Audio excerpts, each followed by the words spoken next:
What if time is a property of energy? As in, what if instead of a portion of a grid with a certain directional axis implied, determining coordinates of events in space-time, ergo 1997, June 5th, World Trade Center, I signed a birthday card. That happened at that space-time coordinate. But if time was an emergent property of energy,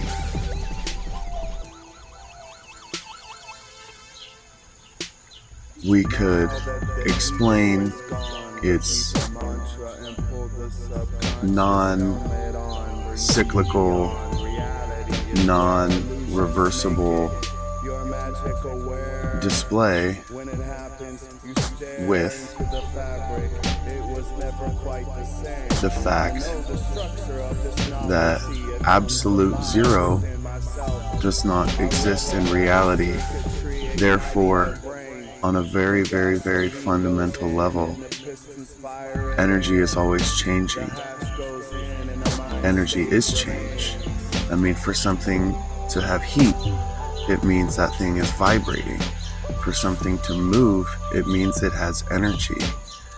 I mean, albeit either kinetic energy even could consider it potentially.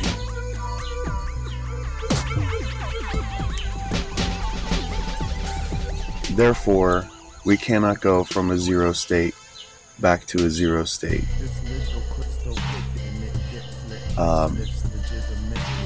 The constant movement is like creating a static, like on a television that you can't turn off.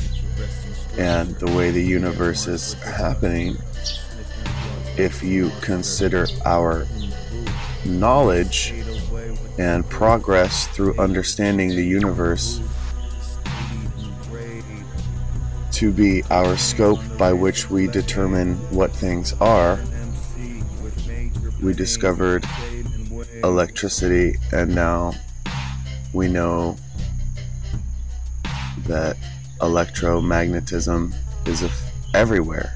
For example, a television static that produces patterns.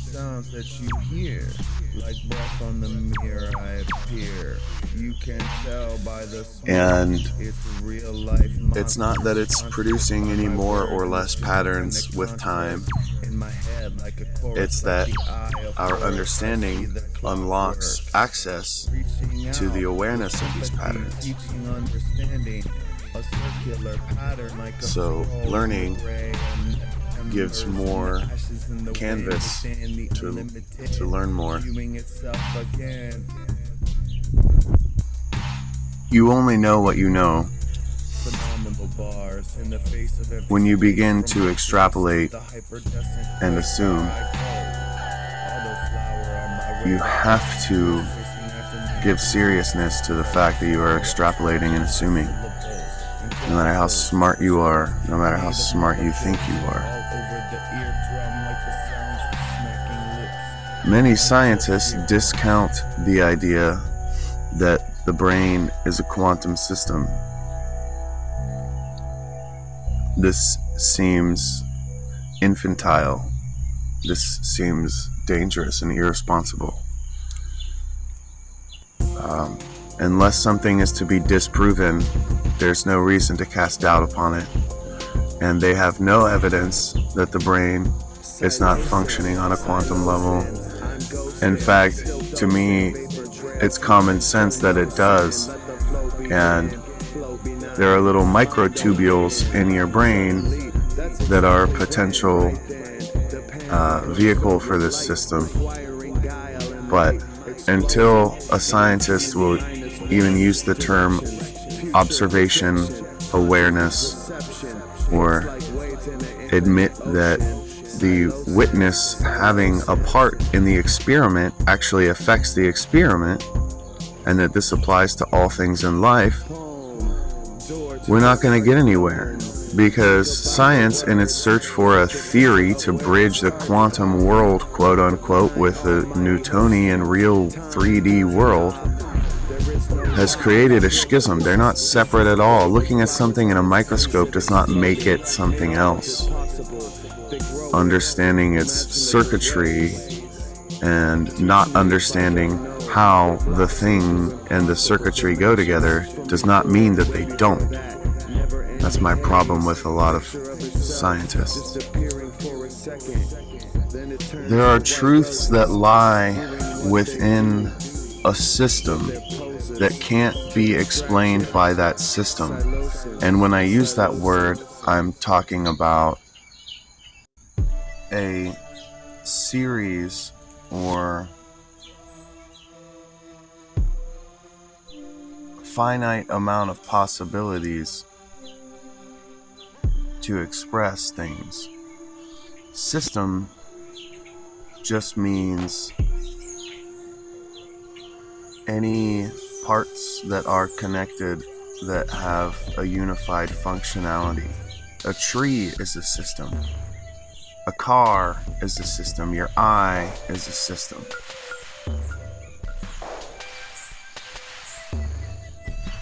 And the English language is a system. And now systems are defined by the fact that there is a finite possibility of combinations. Even things like irrational numbers still have a fixed value, still fall on the number line. And therefore, there are truths that exist within the system that cannot be expressed by its language. You can't add all the numbers between 1 and 100 and get infinity. You know what I'm saying? And this is a philosophical tool that basically says if humans are emergent from this universe, this system, if we are expressions of combinations of pieces of its language, even if we are 100% reflective of that system, there's going to be something that we're missing. What I think is that hallucinations are the answer to this. We don't have infinite language, we don't have infinite time. We have to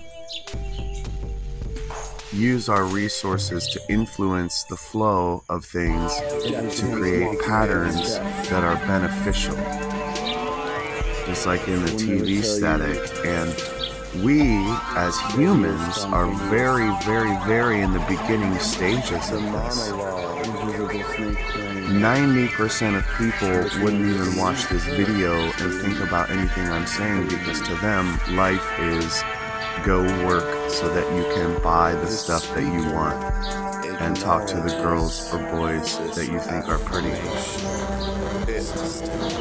What I'm talking about is basically ancient knowledge that has been suppressed, diminished, and cast away from the mainstream.